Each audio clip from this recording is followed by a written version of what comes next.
Hello everyone, नमस्ते प्यारे बच्चों।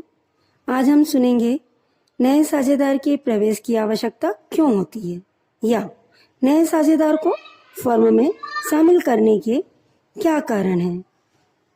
नए साझेदार को फर्म में कुछ कारणों से शामिल किया जाता है, जिसमें से पहला कारण पूंजी में वृद्धि के उद्देश्य से। फर्म के व्यवसाय में विस्तार की स्थिति में अतिरिक्त पूंजी की आवश्यकता होती है। ऐसी स्थिति में नए साझेदार के प्रवेश द्वारा इस आवश्यकता की पूर्ति संभव हो पाती है।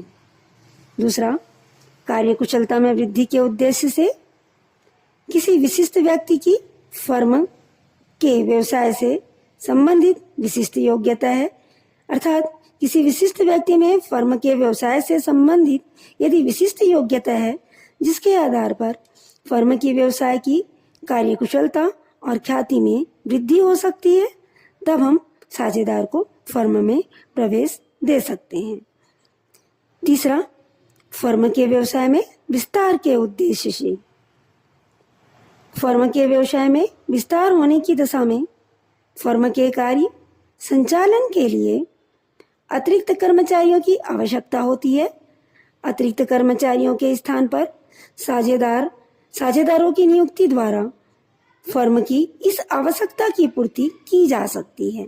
अर्थात फर्म में कर्मचारी की नियुक्ति ना करके यदि हम साझेदार को ही नियुक्त कर देते हैं तो इस आवश्यकता की पूर्ति की जा सकती है।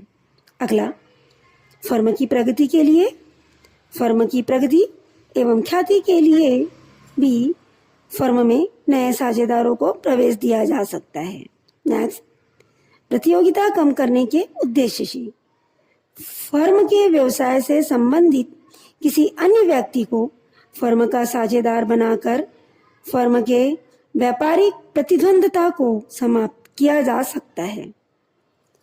अवकाश या मृत्यु की दशा में जब किसी विद्यमान साझेदार की मृत्यु हो जाती है या कोई साझेदार फर्म से अवकाश ग्रहण करता है तो इसके स्थान पर एक नए साझेदार को, एक नए व्यक्ति को साझेदार बनाया जा सकता है। विदेश में कारोबार। फर्म ने यदि विदेश में कारोबार खोला हो तो वहां के कारोबार के संचालन हेतु विदेशी व्यक्ति को नया साझेदार बनाया जा सकता है।